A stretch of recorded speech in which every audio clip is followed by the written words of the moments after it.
নমস্কার বন্ধুরা, তিথি ব্লগসে তোমাদের সবাইকে অনেক স্বাগত জানিয়ে আজ একটা নতুন ভিডিও নিয়ে চলে এসেছি। একটা নতুন রান্নার রেসিপি নিয়ে। রান্নাটা কিন্তু বহু পুরনো একটা রেসিপি, যেটা মা মাসির হাতে আমরা খেয়েছিলাম। এখন আমরা সময়ের অভাবে একদম করে উঠতে পারি না, বা আগের মতন পাওয়াও যায় না, কিন্তু আজকে পেয়েছি, তাই তোমাদের সাথে রান্নাটা শেয়ার করতে চলে এসেছি। রান্নাটা ভিডিওটা তোমরা সম্পূর্ণ দেখতে থাকো, আশা করি তোমাদের খুব ভালো লাগবে। যারা জানো না তারা কচুর ফুলটা কীভাবে কাটতে হয় সেটা শিখে নাও। কচুর ফুলটা আমি আস্তে করে চাপ দিয়ে ঘুরিয়ে কচুর ফুলটা বার করে নিই। এখানে শিটটা আমি ফেলে দেবো। শিটটা কিন্তু খুব শক্ত হয়, আর শিটটা যদি ভুল করে কখনো চলে যায় তাহলে কিন্তু ভীষণ গাল ধরতে পারে। আমার কচুর ফুলটা বার করে নিয়েছি শিট থেকে, দেখে নিচ্ছি এর মধ্যে কোনো পোকামাকড় কিছু আছে নাকি। তোমরা ভালো করে দেখে নেবে, কারণ বর্ষাকালে পোকামাকড় প্রচণ্ড থাকে, বিশেষ করে কেঁচো থাকতে পারে। খুব ভালো করে আমি কচুর ফুলগুলো কুচিয়ে নেব একই রকমভাবে সবগুলো। দেখতে পাচ্ছ এইভাবে কচুর ফুলগুলো কেটে নিলাম।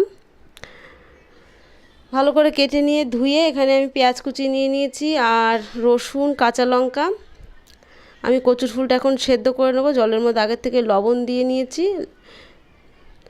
কচুর ফুলটা সেদ্ধ হতে হতে আমি এদিকে হাবানদিস্তায় রসুন আর কাঁচা লঙ্কাটা একটু থেতো করে নেব।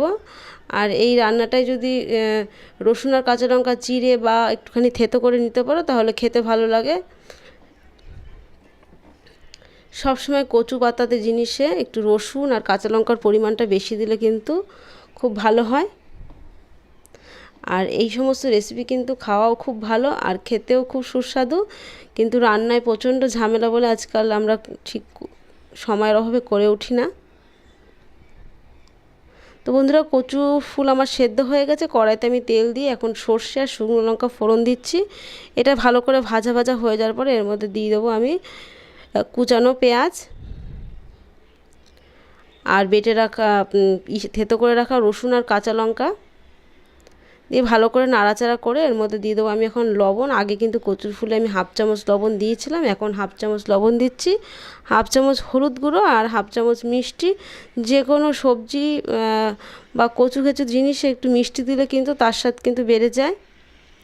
দিয়ে দিলাম আমি সেদ্ধ করা কচুর ফুল।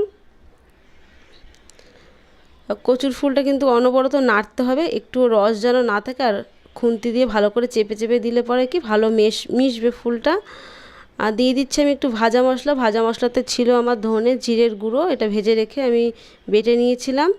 আর কচুর ফুলে কিন্তু একটা গন্ধ আছে, সেই গন্ধটা সবাই পছন্দ করে না, আমরা যেহেতু পছন্দ করি না আমি একটু তাই ভাজা মশলা দিয়েছি। ফাইনালি আমার কচুর ফুল রান্নাটা হয়ে গেছে, দেখতে পাচ্ছ খুব সুন্দর রান্না হয়েছে, খেতেও কিন্তু খুব সুস্বাদু। তোমরা একবার রেসিপিটা ট্রাই করে দেখতেই পারো বন্ধুরা।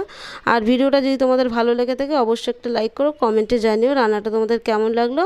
তাহলে আজকের মতন নমস্কার।